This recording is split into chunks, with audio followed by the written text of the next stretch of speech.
Hi అండి. నమస్తే. ఈరోజు నేను వినిపించబోయే కథ రాపర్తి అనురాధ గారు రచించిన ఏసీపీ సింగం ప్రేమలో పడ్డాడు 53వ భాగము. ఇక కథలోకి వెళితే, మిన్నీ చేసిన డ్యాన్స్ సోషల్ మీడియాలో ఒక ఊపు ఊపేస్తుంది. ఆమె డ్యాన్స్లో అందం, ఆమె పాటలో అందం, ఎలాంటి కల్మషం లేని ఆమె రూపం, మంచుని తలపించే ఆమె కళ్ళు, ఆమె చేస్తున్న నృత్యంలో ప్రకృతి సైతం పరవశం అవుతుంటే అది చూస్తున్న సాధారణ ప్రజలు ఫిదా అయిపోకుండా ఎలా ఉంటారు? ఒక్క మాటలో చెప్పాలి అంటే ఆమె డ్యాన్స్తో అందరి మనసులో స్థిరంగా ఫిక్స్ అయిపోయింది. ఆమెకు ముద్దుగా ఒక నిక్ నేమ్ కూడా పెట్టేశారు అభిమానులు. పింక్ బేబీ డ్యాన్స్ అంటూ ఆమెను అంతా పింక్ బేబీ అంటూ ప్రేమగా పిలుస్తూ ఆల్ ది బెస్ట్ బ్యూటీ అంటూ పొగిడేస్తున్నారు. విపరీతంగా లైక్స్, షేర్స్, కామెంట్ చేస్తూ ఆమె పోస్ట్ వైరల్ చేశారు. ఒక్క రోజులో ఆమె అందానికి, అందుకు తగ్గ రెయిన్ డ్యాన్స్కి పిచ్చి ఫ్యాన్స్ అయ్యారు. ఆమె ఎవరు, ఎక్కడ ఉంటుంది అంటూ ఆమె ప్రొఫైల్ చెక్ చేయడం మొదలయ్యింది. మరోవైపు ఒక కాలేజ్ స్టూడెంట్స్ ఆ వీడియో చూశారు. గతంలో వాళ్ళు మార్కెట్లో అల్లర్లు చేసి అరెస్ట్ అయ్యి కళ్యాణ్ వద్ద చివాట్లు తిని ఆయన గొప్పతనం స్టూడెంట్స్ ఎలా ఉండాలో తెలుసుకుని దారికి వచ్చిన వాళ్ళు కావటంతో ఆయన మ్యారేజ్ వెళ్ళారు, చూశారు. అలాగే ఆయన వైఫ్ ఎలా ఉంటుంది అనే దానిలో ఒక క్లారిటీ వాళ్ళకి ఉంది. అందుకే ఆమె డ్యాన్స్ చూసి ఇష్టపడుతూ కళ్యాణ్ సార్ వైఫ్ ఈమె అని ఎంతో రెస్పెక్ట్ ఇస్తూ ఎంకరేజ్ చేస్తూ ఆమె ఎవరు అనేది అందరికీ తెలిసేలా చేశారు. అంతే, ఏసీపీ సింగం వైఫా, ఈమె ఎంత బాగుంది అనుకుంటూ ఉన్నారు అందరూ. ఒక్కసారి అయినా ఆమెను లైవ్లో చూడాలి అనే ఆరాటం మొదలు అయింది వాళ్ళకి. కానీ ఏసీపీ సింగం పర్మిషన్ ఇవ్వాలి అని వాళ్ళ కోరిక కామెంట్ రూపంలో తెలియజేస్తున్నారు. మిన్నీ ఇంట్లో ఉంటూ ఆ లైక్స్, కామెంట్స్ చూస్తూ ఉంది. పింక్ బేబీ డ్యాన్స్ అనే టైటిల్ ఆమెకు నచ్చింది, కానీ అర్థం ఏమిటో తెలియలేదు. అంతలో మధు మిన్నీ కోసం ఫోన్ చేసింది. సీతమ్మ ఫోన్ లిఫ్ట్ చేసింది. ఆమె అడిగింది, మిన్నీ డ్యాన్స్ చేస్తుంటే వీడియో తీసి సోషల్ మీడియాలో ప్రచారం చేశారు. ఈ విషయం దానికి తెలుసా? వీర లెవెల్ ఫ్యాన్స్తో ఒక్కరోజులో వైరల్ అయ్యింది. నా సిస్టర్ ఈ విషయం దానికి చెప్పాలి అని సంతోషంగా జ్యోతికి ఫోన్ ఇమ్మంది. ఆవిడ నవ్వుతూ, నీ చెల్లెలు ఆ వీడియోకి వస్తున్న రెస్పాన్స్ చూస్తూ కూర్చుంది మధు. చాలా సంతోషంగా ఉంది అని చెబుతుంటే ఆశ్చర్యంగా మధు అడిగింది, ఇదంతా ఎలా అమ్మా? నా సిస్టర్ ఇంత అందంగా ఇంకా అద్భుతంగా డ్యాన్స్ చేయగలదా? నమ్మలేకున్నా అని. అంతా కళ్యాణ్ గారు చేశారు అని ఆయన ఆలోచన ఏమిటో సీతమ్మ చెప్పింది. అంతే, మధు ఇంకా షాక్ అయ్యి, వావ్, కళ్యాణ్ గారు ఇదంతా చేశారా? సూపర్. అయితే దానికి మీరు దిష్టి తీయండి, ఒకసారి ఫోన్ ఇవ్వండి అని అడిగి జ్యోత్ లైన్లోకి రాగానే అవతలుండి గట్టిగా ముద్దు ఇచ్చింది. మధు ఆమె అంతగా పిచ్చెక్కింది జ్యోతి డ్యాన్స్ చూసి. అక్క ఇచ్చిన ముద్దుకి ఆశ్చర్యంగా అక్క అంటూ నవ్వుతూ పలికింది మిన్నీ. మధు గొప్పగా, అరే జ్యోతి, నమ్మలేకున్నా తెలుసా, ఎంత బాగా చేశావో, వాన, పాట, ఆట అదిరింది. నాకు చాలా గర్వంగా ఉంది. నా చెల్లెలు మంచి డాన్సర్ అవుతుంది, తనకంటూ ఒక గుర్తింపు తెచ్చుకుంటుంది అని గొప్పగా పొగుడుతూ ఉంటే మిన్నీ కళ్ళల్లో నీళ్లు తిరిగాయి. తనని ఒక పనికిరాని మనిషిగా, ఏమీ తెలియని దానిగా చూసే ఆ అక్కయ్య ఇవాళ గొప్పగా, గర్వంగా చెబుతుంటే ఆమెకు వెంటనే కళ్యాణ్ గారిని హత్తుకుని థ్యాంక్స్ చెప్పాలి అనిపించింది. ఈ గొప్పతనం అంతా ఆయనదే. డ్యాన్స్ నేర్చుకుంటావంటగా, ఆల్ ది బెస్ట్. కళ్యాణ్ గారి కోరిక మా అందరి కోరిక, నువ్వు గ్రేట్ డాన్సర్ అవటమే అని చెప్పింది మధు. మిన్నీ, సరే అక్క, థ్యాంక్స్, నన్ను మెచ్చుకున్నావు అని అంటుంటే మధు నవ్వుతూ, మెచ్చుకోవటం ఏమిటి, ఆ వీడియో చూసి ఫిదా అయిపోయా. నువ్వు దగ్గర లేవు, కానీ ఉంటే గట్టిగా నిన్ను ముద్దు పెట్టుకునేదాన్ని. కుదరకే ఫోన్లో ఇచ్చాను. పింక్ బేబీ, నీ డ్యాన్స్ సూపర్ అని చెప్పింది. మిన్నీ నవ్వుతూ, అక్క, పింక్ బేబీ అంటే అర్థం ఏమిటి అని అడిగింది. మధు నవ్వుతూ, నేను చెప్పను, కళ్యాణ్ గారు డ్యూటీలో ఉన్నట్టు ఉన్నారు. ఆయన వచ్చాక నువ్వే అడుగు, ఆయన చెప్తారు. సరేనా, మమ్మీ వస్తుంది, బాయ్ అని చెప్పి ఫోన్ పెట్టేసింది. నిజానికి ఆమె మొబైల్ అమ్మ దగ్గర ఉంది, అందుకే ల్యాండ్లైన్తో కాల్ చేసింది. మధు ఫ్రెండ్స్ వీడియో చూసి మధుకి చెప్పారు, కళ్యాణ్ గారి వైఫ్ అదిరిపోయే డ్యాన్స్ చేసింది వానలో అని. అందుకే ల్యాప్టాప్లో చూసి ఆశ్చర్యపోయి వెంటనే ఫోన్ చేసింది. మిన్నీకి చాలా సంతోషంగా ఉంది. ఆమె సంతోషం వెంటనే కళ్యాణ్ గారికి చెప్పాలి, కానీ ఆయన బిజీగా ఉన్నారు. రమేష్ అన్నయ్య ఆరోగ్యం విషయంలో ఇంకా డ్యూటీలో, అందుకే ఆయన వచ్చే వరకు ఎదురు చూడాలి అని కూర్చుంది. జగన్నాథంని ఎయిర్పోర్టులో పట్టుకున్న పోలీస్ బృందం నేరుగా తీసుకువచ్చి కళ్యాణ్ ముందు ఉంచారు. అతన్ని చూసి జగన్నాథం షాక్ అయ్యాడు. తడబడుతూ, కళ్యాణ్ తప్పు చేస్తున్నావు. ఒక లాయర్ని పర్మిషన్ లేకుండా, ఎలాంటి వారెంట్ లేకుండా అరెస్ట్ చేశావు. తప్పించుకోలేవు. నన్ను ఏ కారణం చేత అరెస్ట్ చేశారు? ఎందుకు ఇక్కడికి తీసుకువచ్చారు? అసలు విషయం చెప్పు అని ఆర్డర్ వేశాడు. అతడి ముందు ఎంతో కూల్గా కూర్చుని ఉన్న కళ్యాణ్ ఒక్కసారిగా రియాక్ట్ అవుతూ జగన్నాథం మీదకి వెళ్ళి కాలర్ పట్టుకుని గాల్లోకి లేపి, నీ గొంతు నులిమి చంపడానికి నాకు ఒక్క సెకండ్ పట్టదు. ఓవర్ చేయకు, నన్ను రెచ్చగొట్టకు, చేస్తావు చెప్తున్నా అని అరిచాడు. అసలే కళ్యాణ్కి పిచ్చ కోపం వస్తుంది. రమేష్ను చంపాలి అని చూశాడు అతడు. కానీ అతడు కూతురు కోసం జగన్నాథంని ఏమీ చెయ్యలేక ఓర్పు వహించాలి అనుకున్న అతడు ఇస్తున్న బిల్డప్కి కళ్యాణ్ కంట్రోల్ కాలేకపోయాడు. విజయ్ అడ్డుకుంటూ ఉన్నాడు. కళ్యాణ్ ఇంకా జగన్నాథంని గాల్లో ఎత్తి పట్టుకుని, ఇప్పుడు ఇవ్వు బిల్డప్. నువ్వు న్యాయవాది అయితే ఏంటి, ఎవడికి ఎక్కువ? నువ్వు చేసిన పనికి నిన్ను అని ఆవేశపడుతూ ఉంటే విజయ్ ఇంకా కొందరు పోలీస్ వాళ్ళు అడ్డుకుని జగన్నాథంని విడిపించారు. ఒక్కసారిగా ఊపిరి ఆడనట్టు ఆయాసపడుతూ ఉక్కిరిబిక్కిరిగా దగ్గుతూ పరిస్థితి అర్థం చేసుకుని కళ్యాణ్ ముందు గొంతు తగ్గించి, ఏంటి నీ ఆవేశం? ఎందుకు నన్ను అటాక్ చేస్తున్నావు? నీకేమైనా పిచ్చి పట్టిందా అని ఏమీ తెలియనట్టు ఎంతో తెలివిగా ప్రశ్నిస్తూ ఉంటే కళ్యాణ్కి మండింది. రే నిన్ను అని అతడు అరిచేలోగా విజయ్ కలగచేసుకుని, జగన్నాథం గారు తమరు యాక్టింగ్ ఆపేస్తే బెటర్. మీరు చేసిన క్రైమ్ మాకు తెలిసిపోయింది. ఇన్స్పెక్టర్ రమేష్పై హత్యా ప్రయత్నం చేశారు. అదృష్టం అతడు బ్రతికాడు. మాకు మీరే నేరం చేశారు అని పక్కా సాక్ష్యాలు లభించాయి. అందుకే అటెంప్ట్ మర్డర్ కింద మిమ్మల్ని అరెస్ట్ చేశాం. ఇప్పుడు క్లారిటీ వచ్చిందా? ఆ ఓవర్ యాక్షన్ మీ లాయర్ మేధావితనం కట్టి పెడతారా అని అరిచి చెప్పాడు. అంతే, జగన్నాథంకి సీన్ అర్థమైంది. రమేష్ విషయం చెప్పాడా? నేను వాడిని చంపాలి అనుకున్నాను అని చెప్పి అరెస్ట్ చేయించాడా? ఓ నో, ఇలా జరిగింది ఏంటి అనుకుంటూ ఉంటే కళ్యాణ్ అతడి మనసులో మాటలు విన్నట్టు, రమేష్ మాకు ఏమీ చెప్పలేదు. అంతకుముందే ఈ క్రైమ్ చేసింది మీరే అని రుజువయింది. మీ కాలి అడుగులు మీ ఎత్తుని తెలియచేశాయి. ఆహా, హాస్ పప్పీస్ నైస్ చెప్పల్ అని షాక్ ఇచ్చాడు. జగన్నాథ్ విచిత్రంగా చూస్తూ ఉంటే విజయ్ కలుగ చేసుకుని, సంఘటన స్థలంలో మీ పెన్ పోగొట్టుకున్నారు సార్. ఆ పెన్పై మీ ఫింగర్ ప్రింట్స్ దొరికాయి. సో కన్ఫర్మ్ అయింది ఈ పని చేసింది మీరే అని. కానీ ఎందుకు చేశారో అర్థం కాలేదు అని అంతా తెలిసి కూడా అతడు ఏం చెప్తాడు అని తెలివిగా అడిగాడు విజయ్.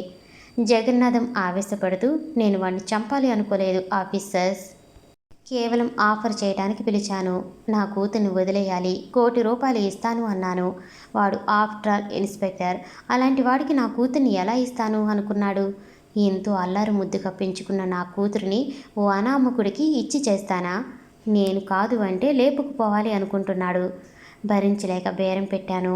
వాడు డబ్బు తీసుకుని పోతే ఎలాంటి సమస్య వచ్చేది కాదు. వాడు నాకే నీతులు చెప్పాలి అని చూశాడు. ప్రేమని డబ్బుతో కొనలేరు అంటూ వాళ్ళు మేజర్లు అని, నా కూతురు పెళ్లికి నా పర్మిషన్ అవసరం లేదు అని ఒక లాయర్కే రూల్స్ చెప్పాడు. ఆ సమయంలో గొడవ జరిగి నేను కొట్టాను. వాడు నా షర్ట్ పట్టుకున్నాడు. నేను నెట్టాను. వాడు నా మీద తిరగబడ్డాడు. అక్కడ ఉన్న నా మనుషులు రమేష్ని అడ్డుకున్నారు. వాడు వాళ్ళని కొట్టేస్తున్నాడు. ఆ పెనుగులాటలో ఒకడు కత్తితో పొడిచాడు. నేను ఏం చేయలేకపోయాను.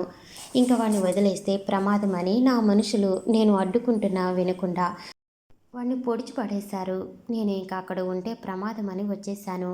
నిజానికి రమేష్ని చంపే ఉద్దేశం నాకు లేదు. ఆ విషయం వాడికి తెలుసు. అయినా అవకాశం దొరికింది అని నా మీద నేరం మోపాడు. నేను హత్యా నేరంలో అరెస్ట్ అయితే వాడు నా కూతుర్ని చేసుకుని హ్యాపీగా ఉండొచ్చు అని ఇక్కడ స్వార్థం మాత్రమే ఉంది.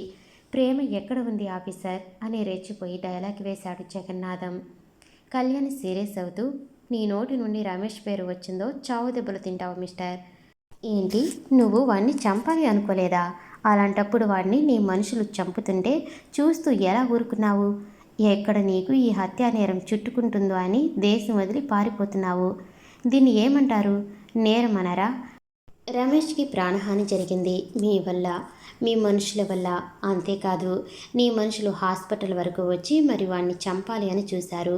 దాన్ని ఏమంటారు? నువ్వు తప్పించుకోవాలి అంటే రమేష్ చావాలి. ఛీ, నీ కూతురు మనసు ఏంటో. ఆమె రమేష్ చనిపోయాడు అంటే ఏమవుతుందో తెలుసుకోలేకపోయావు. నువ్వే నీ చేతులారా నీ కూతుర్ని చంపుకున్నావు. ఆమెను బలవంతంగా ఒక ఇంట్లో బంధించి బయట కాపలా పెట్టి రమేష్ చచ్చాడు, ఇంక వాణ్ణి మర్చిపో అని చెప్పి వచ్చేశావు. ఆమె ఆ వార్త తట్టుకోలేక చేతినారాలు కట్ చేసుకుని మేము వెళ్ళేసరికి చనిపోయి ఉంది. పోయి మార్చరీలో ఉంది, చూసుకో. నీ ముద్దుల కూతురు శవమయ్యి ఉంది అని ఆవేశంగా చెప్పాడు కళ్యాణ్. అంతే, ఆ మాట విన్న జగన్నాథం గుండె ఆగినట్లయింది. అమ్మ స్వప్న, ఈ నాన్నని ఒంటరివాణ్ణి చేసి వెళ్ళిపోయావా? నేను ఎవరి కోసం ఇదంతా చేశాను? నిన్ను మహారాణిలా చూడాలి అనుకున్నాను. నా ప్రాణం అమ్మ నువ్వు ఎలా వెళ్ళిపోయావు? నీకు ఈ నాన్న గుర్తు రాలేదా? ఇంక నేను ఎవరి కోసం బ్రతకాలి? నేను నీ దగ్గరికే వచ్చేస్తాను అని విజయ్ దగ్గర ఉన్న రివాల్వర్ లాక్కుని షూట్ చేయబోయాడు. అంతే, కంగారుగా నాన్న అంటూ ఒక పిలుపు వినిపించింది అతడికి. జగన్నాథం కంగారుగా అటు చూశాడు. స్వప్నిక పరుగులు పెడుతూ అక్కడికి వచ్చింది. ఆమెను చూసి పోయిన ప్రాణం తిరిగి వచ్చినట్టు అయిపోతూ, అమ్మ స్వప్న అని ఆమెను గుండెకు హత్తుకుని, నువ్వు బ్రతికే ఉన్నావా అమ్మా? నీకేం కాలేదు కదా? నాకు అంతే చాలురా అని ఒక తండ్రి ఎంత ఆరాటపడతాడో అతన్ని చూసి అక్కడ ఉన్న వాళ్ళకి అర్థమయ్యింది. స్వప్న ఏడుస్తూ, ఏంటి నాన్న, చచ్చిపోవాలి అని ఎలా అనుకున్నావు? నువ్వు లేకపోతే నేను ఎలా ఉంటాను అని తండ్రిని చుట్టుకుని జగన్నాథం కళ్యాణ్ వైపు చూశాడు. ఎందుకు అలా చెప్పారు అని. కళ్యాణ్ కంట్రోల్ అవుతూ, నేను 2 నిమిషాలు ఆలస్యంగా వెళితే నిజంగా స్వప్న చనిపోయి ఉండేది. మీరే మీ అమ్మాయిని చంపుకున్నట్టు అయ్యేది. మీ అమ్మాయి చనిపోయింది అంటే తట్టుకోలేకపోయారు. మరి రమేష్ ఒక అమ్మా నాన్నల బిడ్డ కాదా? వాడికి బాధ ఉండదా? ఇంతవరకు వాడికి ఇలా జరిగినట్టు రమేష్ పేరెంట్స్కి తెలియచేయలేదు. తెలిస్తే నీలాగే వాళ్ళు తట్టుకోలేరు అని ఆవేదన పడుతూ చెప్పాడు. జగన్నాథం అర్థం చేసుకుని, తప్పు చేశాను ఆఫీసర్. నేను కావాలని చేయకపోయినా నా కారణంగానే రమేష్కి ఆపద వచ్చింది. నా మనుషులు మళ్ళీ వెళ్ళి అతన్ని చంపే ప్రయత్నం చేయటానికి కారణం నేను. నన్ను సేవ్ చేయాలి అనేవాళ్ళు ఇదంతా చేశారు. నన్ను అరెస్ట్ చేయండి. నేను నేరం ఒప్పుకుంటున్నా. అమ్మ స్వప్న, నువ్వు కోరుకున్నట్లే రమేష్తో కలిసి సంతోషంగా జీవించు. నేను అడ్డుపడను. మీరు పెళ్లి చేసుకోండి. నాకు నీ క్షేమం కంటే ఏది ఎక్కువ కాదు అని కన్నీళ్లు పెట్టుకుంటూ ఉంటే స్వప్నిక తండ్రి కళ్ళు తుడుస్తూ, నువ్వు లేకుండా మా పెళ్ళి ఎలా జరుగుతుంది నాన్న? నీ మనసేంటో నాకు తెలుసు. నన్ను ఎంత ప్రేమగా పెంచావో. నన్ను దూరం చేయటం ఇష్టం లేక ఇదంతా చేశావు. కానీ రమేష్ నా మనసు గెలుచుకున్నాడు. అతడు నాకు కావాలి నాన్న. ప్లీజ్ నాన్న, రమేష్ చాలా మంచివాడు. తనకి ఇంత హాని చేసినా నీపై కేసు పెట్టొద్దు అని, ఇది కేవలం యాక్సిడెంట్ అని, నీకు తనని చంపే ఉద్దేశం లేదు అని కళ్యాణ్ సార్తో చెప్పారు. నీ మీద కేసు ఫైల్ అవ్వలేదు నాన్న, నిన్ను ఎవరు అరెస్ట్ చేయరు అని చెప్పింది. జగన్నాథంకి రమేష్ వ్యక్తిత్వం అర్థమైంది. ఏంటి రమేష్, నా మీద కేసు పెట్టలేదా? నన్ను అరెస్ట్ చేయరా? నిజమా? అమ్మ స్వప్న, నిజంగా రమేష్ మంచివాడు. నేను కనుక అతడి ప్లేస్లో ఉంటే ఖచ్చితంగా అరెస్ట్ చేయిస్తాను. అడ్డు తొలగించుకుని పెళ్లి చేసుకుంటాను. కానీ అతడు అలా చెయ్యలేదు. అంత గొప్ప వ్యక్తిత్వం ఉన్న అల్లుడు కంటే మహారాజు నా కూతురికి ఎక్కడి నుండి తెస్తాను అని చెబుతూ ఉంటే విజయ్ కలగ చేసుకుని, కేసు అయితే ఫైల్ అవ్వలేదు, కానీ మీకు ఆర్డర్స్ అయితే ఉంది. రమేష్ స్వప్నిక మ్యారేజ్కి అడ్డు చెప్పకూడదు అని అడిగాడు. జగన్నాథం నవ్వుతూ, అడ్డు చెప్పటం ఏంటి? స్వయంగా నేనే గ్రాండ్గా నా కూతురు మ్యారేజ్ జరిపిస్తా. అల్లుడుగా రమేష్ని ఒప్పుకుంటా. గొప్పగా పెళ్లి చేస్తాను అని చెప్పాడు. కళ్యాణ్కి వచ్చిన కోపం కంట్రోల్ అయింది. అతడు తన భార్య ఆస్తి కాజేయాలని కుట్ర చేస్తూ ఉన్నాడు అని తెలిసి కూడా రమేష్ స్వప్న కోసం మౌనం వహించాడు. కళ్యాణ్ చిన్నగా నవ్వి, అయితే ఇందులో ఎలాంటి ప్లాన్ లేదుగా, పెళ్లికి ఒప్పుకున్నట్టేగా అని అడిగాడు. జగన్నాథం చేతులు జోడించి, బాబు, నా బిడ్డని కాపాడి నాకు ఇచ్చావు. జన్మంతా నీకు రుణపడి ఉంటాను. ఇంక ఎలాంటి మోసాలు చేయను. చెయ్యాలి అనుకున్న మోసాలు కూడా ఆపేస్తాను అని ఏదో చెప్పాలి అనుకున్నాడు. కళ్యాణ్ చేయి అడ్డం చూపి, ఇప్పుడేం మాట్లాడకండి అన్నట్టు సైగ చేశాడు. ఆయన అర్థం చేసుకుని మౌనం పాటించారు. అంతా హాస్పిటల్ చేరుకున్నారు. బెడ్పై ఉన్న రమేష్ కనిపించాడు. జగన్నాథంకి చాలా గిల్టీగా అనిపించింది. బాబు రమేష్ అని పిలిచాడు. రమేష్ ఆయన వైపు చూసి ఏమీ మాట్లాడలేదు. జగన్నాథం, నన్ను క్షమించు బాబు. నా కూతురు నిన్ను ఎందుకు ఇష్టపడిందో ఇప్పుడు అర్థమైంది.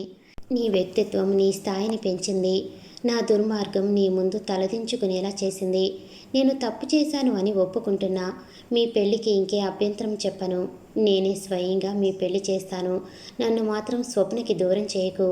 అదే నా ప్రపంచం అంటూ ఒక తండ్రి మనసుతో వేడుకుంటూ ఉంటే రమేష్ అర్థం చేసుకుని, థ్యాంక్స్ మావయ్య, స్వప్నని నాకు ఇస్తాను అన్నందుకు అని ఒక మాటతో క్లియర్ చేశాడు. రమేష్ మావయ్య అనటంతో అంతా సంతోషపడ్డారు. అంతలో రమేష్ పేరెంట్స్ అక్కడికి వచ్చారు. వాళ్ళు ఏడుస్తూ, రమేష్ ఏం జరిగిందిరా, ఈ దెబ్బలు ఏంటి అని అడుగుతుంటే, యాక్సిడెంట్ జరిగింది అని, ఇప్పుడు తను బాగానే ఉన్నాను అని వాస్తవం చెప్పకుండా వాళ్ళకి కంట్రోల్ చేశాడు. కళ్యాణ్ వాళ్ళకి ధైర్యం చెప్పి కొద్ది రోజులు అంతే రమేష్ కోలుకుంటాడు అని మాట ఇచ్చాడు. జగన్నాథం కలుగు చేసుకుని, ఆ అబ్బాయి కోలుకునే వరకు మా ఇంట్లో ఎంతో జాగ్రత్తగా నేను చూసుకుంటాను అమ్మా. ఎంతైనా పిల్లనిచ్చే మామగారిని కదా. ఆ అబ్బాయి ఆరోగ్యం మా అమ్మాయి సౌభాగ్యం అన్నాడు. వాళ్ళు అర్థం కానట్టు స్వప్న వైపు చూసి ఆమె సిగ్గుపడటం, రమేష్ చిరునవ్వు నవ్వటం కనిపించేసరికి అర్థమైంది. అంతా సంతోషించారు. రమేష్ స్వప్నికల వివాహం త్వరలో అని ఫిక్స్ అయ్యారు. ఇంకెలాంటి సమస్య లేదు అని. కళ్యాణ్ విజయ్ రమేష్కి రెస్ట్ తీసుకోమని, అతడి ఫ్యామిలీ వాళ్ళని అక్కడ ఉండమని చెప్పి బయటకు వెళుతుంటే రమేష్ కళ్యాణ్ చేయి పట్టుకుని, నా స్వప్నని కాపాడారు, చాలా థ్యాంక్స్ సార్, మీరే లేకుంటే అని మాట పూర్తి కాలేదు. కళ్యాణ్ నవ్వుతూ, నా వైఫ్ రమేష్ అన్నయ్య లవ్ ప్రాబ్లంలో ఉన్నాడు అనిపిస్తుంది అనింది. ఒక విధంగా చెప్పాలి అంటే ఈరోజు స్వప్నిక మన ముందు ఉంది అంటే అందుకు కారణం మిన్నీ అని.